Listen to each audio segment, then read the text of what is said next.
Quero começar esta mensagem cumprimentando a todos os jovens da nossa igreja. Hoje é dia do jovem presbiteriano. Você que faz parte da Igreja Presbiteriana de Paraguaçu Paulista e é jovem, receba os nossos cumprimentos, receba o nosso abraço. Nós rogamos a Deus que continue a abençoar vocês, dar-lhes da sua graça, torná-los a cada dia mais fortes e perseverantes nos caminhos do Senhor. Quero convidar todos vocês que nos escutam neste momento, que acompanham conosco no nosso canal do YouTube as pregações do Evangelho, a que abram as Escrituras, abra sua Bíblia em Filipenses capítulo 1, para a leitura que faremos do versículo 3 até o versículo 11. E após a leitura, peço a você também a gentileza que mantenha a sua Bíblia aberta, para que passemos à exposição,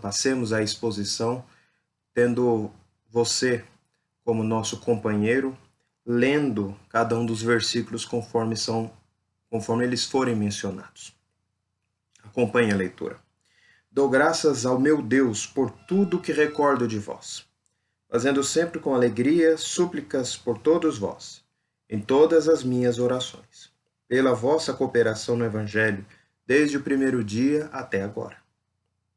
Estou plenamente certo de que aquele que começou boa obra em vós há de completá-la até ao dia de Cristo Jesus. Aliás, é justo que eu assim pense de todos vós, porque vos trago no coração, seja nas minhas algemas, seja na defesa e confirmação do Evangelho, pois todos sois participantes da graça comigo. Pois minha testemunha é Deus, da saudade que tenho de todos vós, na terna misericórdia de Cristo Jesus. E também faço esta oração, que o vosso amor aumente mais e mais em pleno conhecimento, em toda percepção, para provardes as coisas excelentes e serdes sinceros e inculpáveis para o dia de Cristo, cheios do fruto da justiça, o qual é mediante Jesus Cristo para a glória e louvor de Deus. Amém. Gostaria de perguntar a você, se Deus escuta e atende qualquer oração? Posso orar por qualquer coisa e ter a certeza de que não apenas Ele vai me escutar, mas também Ele vai me atender? Certa vez um colega de trabalho, onde estávamos discutindo a respeito da recuperação de condenados criminalmente, o trabalho ao qual me refiro, eu trabalho no Tribunal de Justiça, pois eu sou servidor público também, trabalho no Fórum de Paraguaçu Paulista, e aí nós conversando a respeito da recuperação de presos, nós observamos que alguns deles tiravam fotos de seu trabalho nas igrejas, e aí a conversa foi conduzindo-se para um outro caminho, e dentro deste caminho, em determinado momento, este meu colega me perguntou: a igreja prega a oração e a recepção das bênçãos pelas orações. E algumas até exigem alguma vantagem financeira em troca disso. E o interessante é que elas sempre estarão por cima, elas sempre estarão bem, disse esse colega meu. Por quê? Porque se a oração não for respondida, a igreja não vai dizer que anunciou algo errado ou algo que não podia. Ela vai botar a culpa na pessoa que orou e pagou. E vai dizer, você não recebeu porque você não teve fé. Então a culpa é sua e não da igreja. Eu quero apresentar a vocês este texto das Escrituras que responde a esse questionamento sobre que igrejas ou comunidades da fé prometem que Deus vai dar e às vezes não se cumpre. E a questão é se trata de falta de fé ou se trata de alguma coisa que foi orada, que foi buscada, que foi pedida, que foi objeto da oração e que não encontra respaldo na Bíblia para que a pessoa pudesse de fato esperar alguma vantagem em razão de seu pedido. Por isso nós vamos pregar a você o que a Bíblia ensina, que Deus fala conosco sobre uma oração digna de ser feita. Uma oração digna de ser feita. No versículo 9, assim como no versículo 3, versículo 3 ele começa: Dou graças ao meu Deus por tudo que recordo de vós. E no 9 ele continua: E também faço esta oração. Nós podemos observar o que o Senhor nos ensina a partir de seus mandamentos, mas também podemos observar a partir de exemplos, de emblemas, de modelos de oração que nós devemos seguir. E aqui estamos diante de um. Uma oração digna de ser feita vai além das circunstâncias. O que o texto nos ensina sobre isso? Observe o versículo 7, depois nós voltaremos ao 3. Aliás, é justo que assim pense de todos vós, porque vos trago no coração, seja nas minhas algemas, seja na defesa e confirmação do Evangelho. Observe também o versículo 13. De maneira que as minhas cadeias em Cristo se tornaram conhecidas de toda a guarda pretoriana e de todos os demais. Paulo está preso, ele está algemado, ele está numa cadeia. Paulo estava preso e Clemente de Roma, um dos pais da igreja, que viveu a partir do século II, que foi a liderança da igreja depois dos apóstolos, eram chamados de pais da igreja, ele afirma em uma de suas cartas que o apóstolo Paulo esteve preso não duas, uma em Cesareia e outra em Roma, mas pelo menos 7 vezes. Mas a circunstância pessoal de Paulo não era apenas ruim por causa de sua prisão. Epafrodito, que está no capítulo 2, versículo 25 até o versículo 30, sua história está ali resumida, e está escrito assim: Julguei todavia necessário mandar até vós Epafrodito, por um lado meu irmão, cooperador e companheiro de lutas, e por outro vosso mensageiro e vosso auxiliar nas minhas necessidades. Mas observe que continua o texto. Visto que ele tinha saudade de todos vós e estava angustiado, porque ouvistes que adoeceu. Epafrodito estava junto com Paulo, ele havia sido enviado pela igreja de Filipos para levar uma oferta, para acompanhar o apóstolo Paulo, e ele estava angustiado porque soube que os filipenses sabiam de sua doença e ficaram muito tristes. E Paulo continua, versículo 27, com efeito, adoeceu mortalmente. Deus, porém, se compadeceu dele, e não somente dele, mas também de mim, para que eu não tivesse tristeza sobre tristeza. Veja então que Paulo está preso, e o companheiro de prisão que for enviado para ele para consolá-lo, para confortá-lo, adoeceu. E sua doença foi uma doença mortal. E Paulo pensou que ele ia morrer. E mais, acrescente-se a isso o fato de que os filipenses souberam da enfermidade de Epafrodito e começaram a ficar muito preocupados com ele, razão pela qual Epafrodito, além de doente, se angustiou. E o apóstolo Paulo, já preso, encarcerado injustamente, perseguido por causa do evangelho, olha aquela situação, ele olha para Epafrodito e vê sua doença mortal, ele lembra-se da igreja de Filipos e percebe a preocupação deles, tanto com Paulo quanto Epafrodito. E ele disse: o Senhor não se compadece, não cura, acrescentar-se-ia tristeza e mais tristeza na vida do apóstolo Paulo. As circunstâncias, portanto, não eram nem um pouco boas. Embora houvesse, portanto, ou todavia, perseguição e prisão, não é sobre isso a oração de Paulo.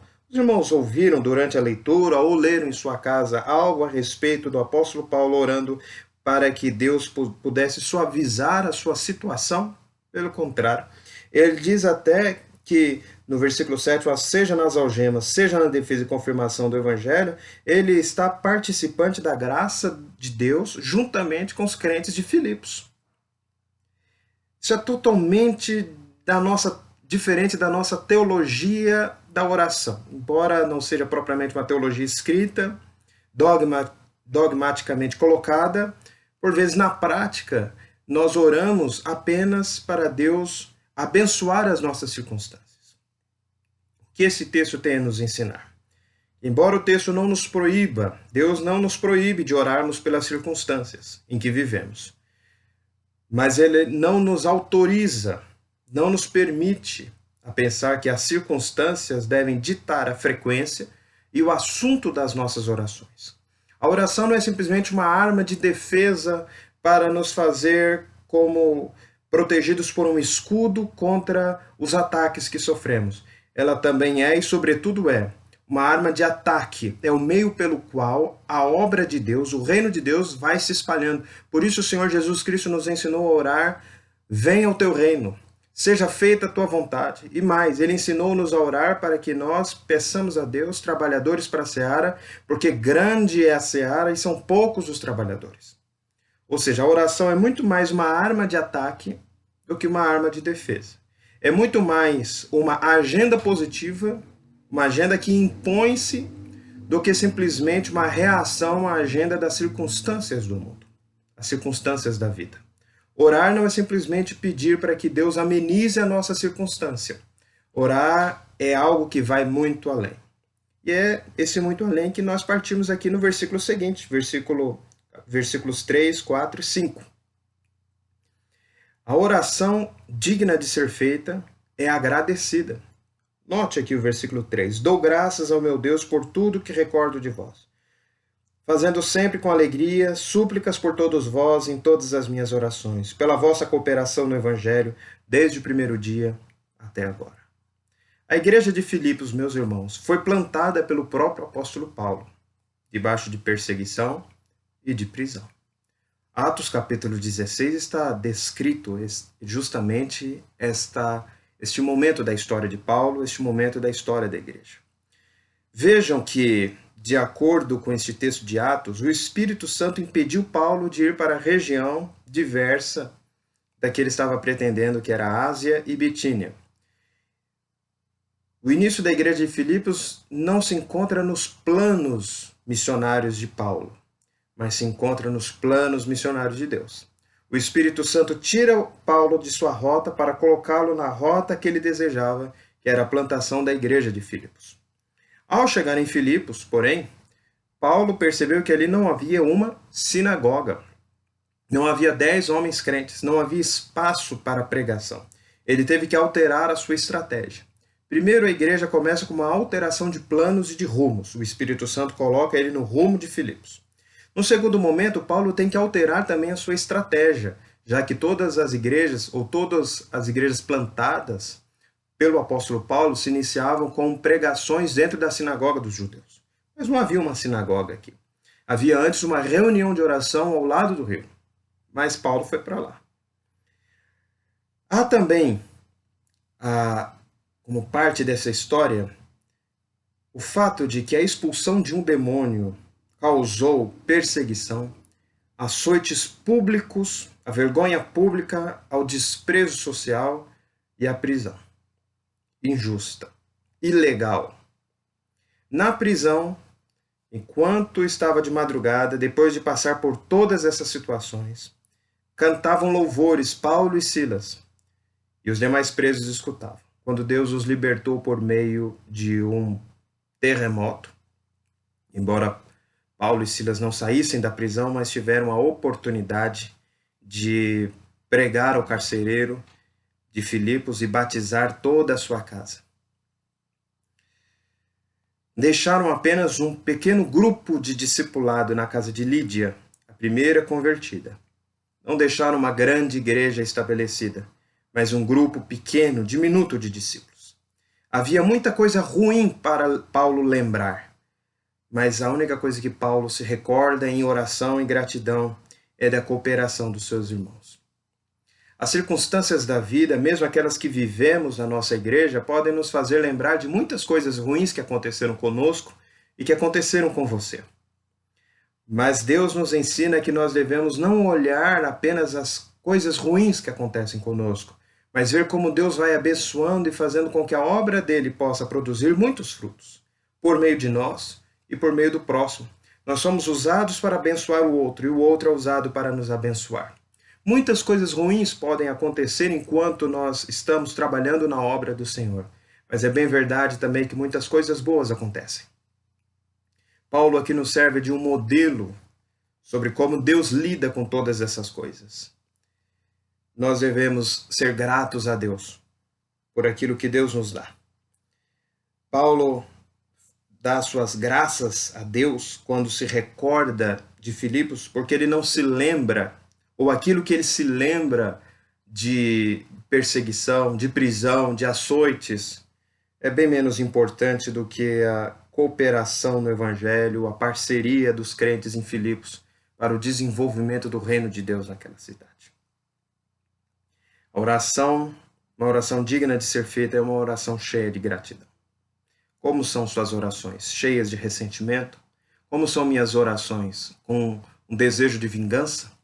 As nossas orações devem ser, antes de tudo, ações de graças por tudo aquilo que Deus nos dá, por todas as bênçãos que Deus nos concede. Note também no versículo 3, ou no versículo 6, mais um elemento de uma oração digna de ser feita. Versículo 6.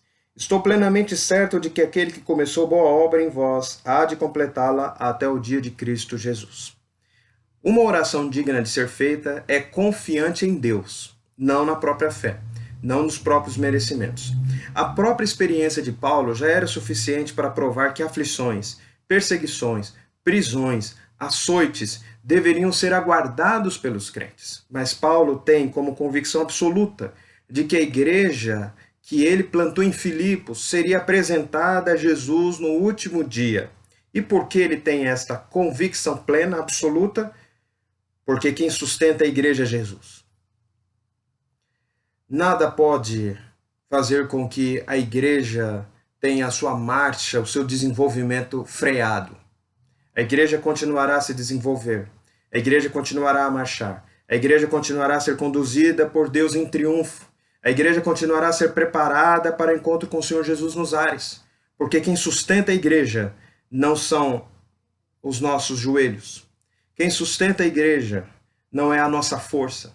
Quem sustenta a igreja não é a nossa inteligência. Quem sustenta a igreja não é a nossa bravura ou persistência. Quem sustenta a igreja é Jesus. A igreja é a igreja de Jesus. Ele é que nos sustenta. Por isso, nós sabemos que, por mais que nos aguardem tribulações, provações, tentações, dificuldades, lutas, temores e angústias, nós sabemos que o Senhor conduzirá a nossa vida até o dia de Cristo, quando seremos apresentados a Ele como noiva do Cordeiro, como ovelhas que foram pastoreadas e que são entregues agora ao Senhor, ao proprietário. Não é a sua fé que fará com que você permaneça fiel e a igreja permaneça em pé. Não é a minha fé. É Jesus. A igreja não naufragará não pela qualidade de seus membros, mas pela força de seu Senhor e Rei, Jesus Cristo. Não é a nossa fé que nos sustenta, é Deus quem nos sustenta e sustenta a nossa fé. Uma oração digna de ser feita é uma oração que é confiante no poder de Deus. Quando nós nos ajoelhamos para orar, quando nós nos humilhamos diante de Deus em oração, nós estamos dizendo exatamente que nós somos impotentes e que Deus é todo-poderoso. Nós reconhecemos a nossa fraqueza e a força de Deus. Nós nos humilhamos diante do Senhor. Nós não nos exaltamos. Nós não apresentamos nenhum merecimento. Nós nos apresentamos de mãos vazias para que o Senhor Deus possa preenchê-la de suas bênçãos. Mas em quarto lugar, uma oração digna de ser feita está aqui no versículo 7 e 8. Aliás, é justo que eu assim pense de todos vós, porque vos trago no coração, seja nas minhas algemas, seja na defesa e confirmação do Evangelho, pois todos sois participantes da graça comigo. Pois minha testemunha é Deus da saudade que tenho de vós, de todos vós, na terna misericórdia de Cristo Jesus. A oração digna, uma oração digna de ser feita, ela tem a motivação correta. Perceba aqui duas figuras. Aliás, é justo que eu assim pense de todos vós. E aí ele continua, porque vos trago no coração. Paulo está falando daquilo que ele pensa sobre os crentes de Filipos, os filipenses. E Paulo está aqui pensando, ou está aqui trazendo à oração aquilo que ele ama em seu coração. Sabe por quê? Porque a oração parte dos nossos pensamentos. E a oração parte daquilo que nós amamos. A oração parte dos seus pensamentos.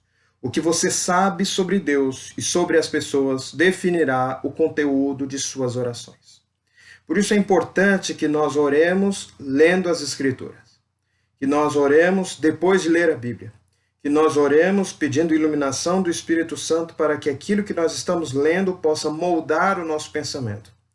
E o próprio apóstolo, quando escreve aos Romanos, ele diz que nós devemos transformar o nosso pensamento. Pela renovação da nossa mente, nós devemos não nos conformar, mas devemos transformar aquilo que nós pensamos. A nossa mente está ativa quando nós oramos, e nós oramos aquilo que nós sabemos sobre Deus.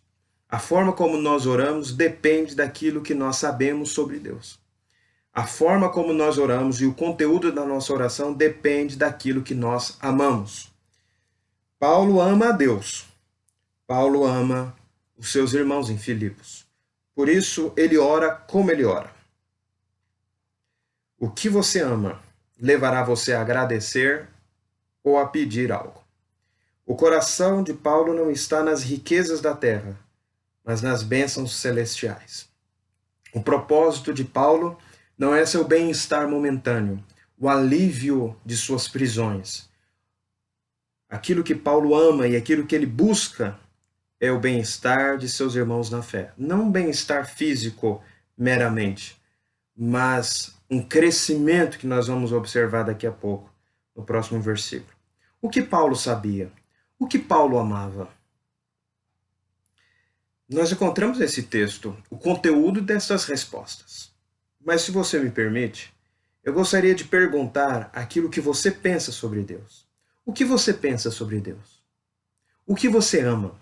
Porque o conteúdo das suas orações dependerá exatamente daquilo que você sabe e não daquilo que você sente Deus fazer.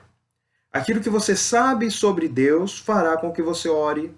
Aquilo que você sabe sobre Deus fará com que você não ore. Aquilo que você ama definirá os seus objetivos na sua oração. E aquilo que você não ama, aquilo que você detesta, aquilo que você evita, da mesma forma definirá o conteúdo das suas orações. O que sabemos sobre Deus? O que amamos? O nosso coração se inclina para qual objeto?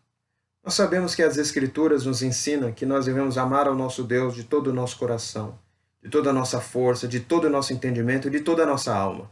E também nos ensina que nós devemos amar o nosso próximo como a nós mesmos. E nos ensina mais que nós devemos amar os irmãos como Jesus nos amou. Esse é o novo mandamento. Isto deve pautar as nossas orações. Mas eu te pergunto, o que tem pautado a sua oração? Quinto lugar, uma oração digna de ser feita busca bens espirituais. Versículo 9. E também faço esta oração: que o vosso amor aumente mais e mais em pleno conhecimento e toda percepção, para provardes as coisas excelentes e serdes sinceros e inculpáveis para o dia de Cristo. O que Paulo busca com sua oração depende daquilo que ele sabe, daquilo que ele ama. E o que ele sabe e o que ele ama? Aquilo que ele pede no versículo 9. O crescimento do amor cristão. Ele não está apenas orando para que os crentes continuem a amar ou comecem a amar. Ele quer que este amor também cresça, que não continue no mesmo tamanho, mas que se desenvolva. Mas eu te pergunto, como o amor pode crescer? Como cresce o amor? Como podemos crescer em amor? O próprio texto nos responde. O amor deve ser sábio e ter discernimento. Também faço esta oração, que o vosso amor aumente mais e mais em pleno conhecimento. O amor deve conhecer. Não apenas conhecer, mas também perceber e aprovar. Note aqui que os três verbos que estão aqui presentes, embora não na sua forma verbal, também nominal, conhecer, perceber e aprovar, ele está relacionado àquilo que nós sabemos e à maneira como nós reagimos àquilo que nós sabemos. Normalmente nós pensamos no amor como um sentimento, mas o amor deve ser percebido também como uma afeição madura, que vai além do sentimento. Quando o sentimento não está presente, ele não se conduz por aquilo que ele sente, mas ele se conduz por aquilo que ele sabe, por aquilo que ele conhece. O conhecimento pode ser pleno, Então podemos crescer nesse conhecimento. A percepção pode ser mais aguçada. Então nós também crescemos nessa percepção. E a aprovação de coisas excelentes, ou seja, o nosso discernimento, o nosso juízo para julgar as coisas, também pode crescer. O amor crescerá quanto mais nós conhecermos, quanto mais nós percebermos e quanto mais nós aprovarmos as coisas excelentes. Isso significa, meus irmãos, que amar sabiamente é amar com discernimento, é amar com juízo. A razão é convidada para associar-se à afeição e colocar na prática esse amor. E como funciona isso na prática? Nós devemos, aqui eu quero dar algumas sugestões práticas para você fazer crescer o seu amor, para que nós façamos crescer o nosso amor. Primeiro, conhecer a Deus, pela leitura da Bíblia, mas também ouvindo o que a comunidade da fé reage ao conhecimento de Deus, como ela examina, como ela interpreta, e você vai ouvindo e vai captando e examinando também por si só aquilo que você escuta. Por isso é tão importante você ler as Escrituras, mas também ouvir a pregação. Você se conectar com aquilo que a igreja sabe a respeito das Escrituras e como ela reage, como ela interpreta as Escrituras. Mas também, além de conhecermos a Deus, nós devemos conhecer os nossos irmãos. Nós devemos ter empatia, simpatia, usar o nosso discernimento para nos perguntar e talvez mesmo imaginar, quando não for possível nós obtermos a resposta do outro, pensarmos como as pessoas se sentem a determinadas relação a determinados temas ou a situações. Nós devemos nos colocar no lugar do outro. Nós devemos colocar-nos nos sapatos dos outros. Tentar imaginar como ele sente isso, como ele vive isso. Ter um pouco mais de discernimento. O amor precisa ter discernimento. Às vezes, algumas pessoas se orgulham de dizer, eu falo a verdade. Mas elas não se orgulham de como elas falam a verdade.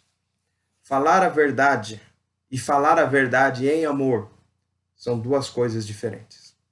Às vezes nós precisamos ser confrontados por causa de nossos erros, mas nós devemos ser confrontados em amor. Falar a verdade não é suficiente. É preciso falar a verdade com discernimento, com amor. Conhecimento, discernimento, juízo, tudo isto caminha junto. Mas em sexto lugar, uma oração digna de ser feita, nós encontramos no versículo 10. Para provardes as coisas excelentes e ser sinceros e inculpáveis, para quando? Para o dia de Cristo. Para o dia de Cristo. Uma oração digna de ser feita nos prepara para o fim. O crente tem um grande objetivo escatológico, o dia de Jesus, o dia do retorno de Jesus. Por isso, o objetivo de Paulo nesta mensagem, nesta oração, é que seus irmãos estejam preparados para esse dia. Essa é a sua oração. E também faço esta oração. Ele continua, para provar as coisas excelentes, para ser sinceros e inculpáveis, para o dia de Cristo. No dia de Cristo eles apareçam sem culpa. Nós encontramos também isso no versículo 6. Estou plenamente certo de que aquele que começou boa obra em vós há de completá-la até o dia de Cristo Jesus. A sua preocupação não é se sua prisão é justa ou injusta. A sua preocupação não é se a circunstância dele próprio e dos seus cooperadores na fé esteja saudável ou sem enfermidade. Esta é uma preocupação, mas essa não é a única preocupação e não é a preocupação mais importante. A nossa preocupação mais importante é com o dia do retorno de Jesus. Se a igreja não estiver preocupada com isso, quem mais estará? E às vezes a igreja não está preocupada com isso. E é possível até pensar então que ninguém na terra está preocupado, se a igreja não está. Note que é para isto que Paulo ora, para preparar a igreja. É para isso também que Paulo trabalha, para equipar a igreja para ser apresentada sem culpa no dia de Cristo. E é para isso também que Paulo suporta as aflições que ele estava sofrendo, para apresentar a igreja no dia de Jesus. Você está se preparando para o dia de Jesus? Você ora por este momento?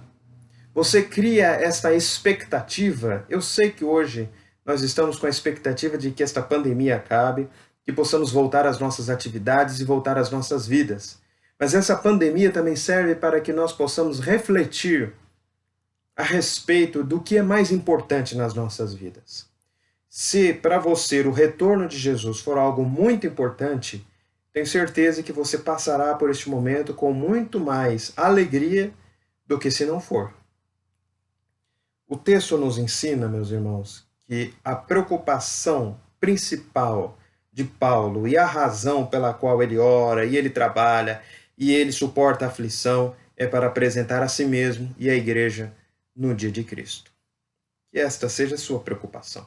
Que esta seja a nossa preocupação. Mas em último lugar, e não menos importante, uma oração digna de ser feita glorifica a Deus. Versículo 11. Cheios do fruto da justiça, o qual é mediante Jesus Cristo para a glória e louvor de Deus. O objetivo da oração, a glória de Deus. O objetivo do treinamento dos discípulos, a glória de Deus. O objetivo do dia de Cristo, a glória de Deus. O que diferencia o cristianismo das religiões é que a glória de Deus é buscada por meio de Jesus. A glória de Deus na oração é por meio de Jesus. A glória de Deus no treinamento dos discípulos, na ação, no trabalho, no serviço cristão, é por meio de Jesus. A glória de Deus no dia final, no dia do juízo final, no dia do retorno de Jesus, é por meio de Jesus. A glória de Deus, ela caminha por intermédio do trabalho de Cristo na cruz. Por isso, este é um tema tão importante para o apóstolo Paulo, a cruz de Cristo, que é loucura para aqueles que estão se perdendo, escândalo para os sábios do presente século, mas que é o poder de Deus para fazer com que uma igreja seja apresentada neste dia, que não seja simplesmente um dia de juízo, mas um dia em que o nome de Cristo será glorificado e Deus será glorificado no nome de Cristo. Você ora buscando a glória de Deus ou a sua própria glória? Você trabalha buscando a glória de Deus ou a sua própria glória? Você deseja que Jesus Cristo volte para a glória de Deus ou para a sua própria felicidade? Isso é muito importante perguntar, porque tudo gira ao redor da glória de Deus. Nós existimos para a glória de Deus, nós oramos para a glória de Deus, nós oramos para que o nome dele seja glorificado nas nossas vidas. O nosso anseio, a nossa busca, o nosso trabalho, a nossa oração, o nosso propósito é que Deus seja glorificado. Nós falamos, meus irmãos, nesta oportunidade, sobre o tema Uma Oração Digna de Ser Feita. E nós vimos que esta oração vai além das circunstâncias. Esta é uma oração agradecida. Esta é uma oração confiante em Deus. Esta é uma oração que tem a motivação correta. Esta é uma oração que busca bens espirituais.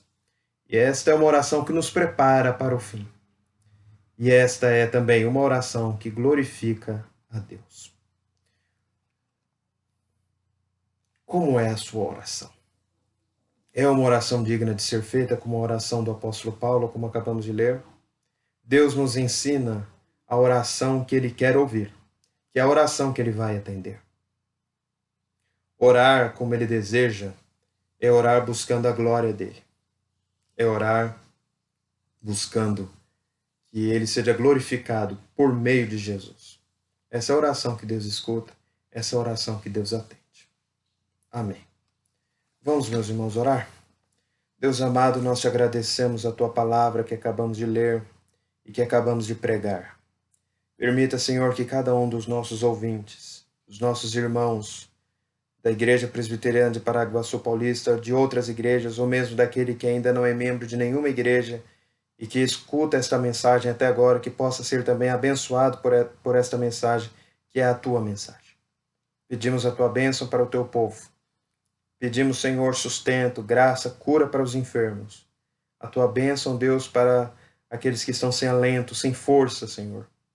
Para aqueles que não têm para onde ir, senão para ti. Que tu, ó Deus, continues a abençoar e a sustentar a tua igreja e teu povo. Oramos em nome de Jesus. Amém. Que Deus te abençoe, que Que a graça do Senhor Jesus Cristo permaneça no seu lar. Que você receba do Senhor toda a animação, a bênção dele, para continuar nesses momentos de crise, de pandemia, e depois disso continuar servindo a Deus com alegria no coração, apesar das circunstâncias. Deus te abençoe.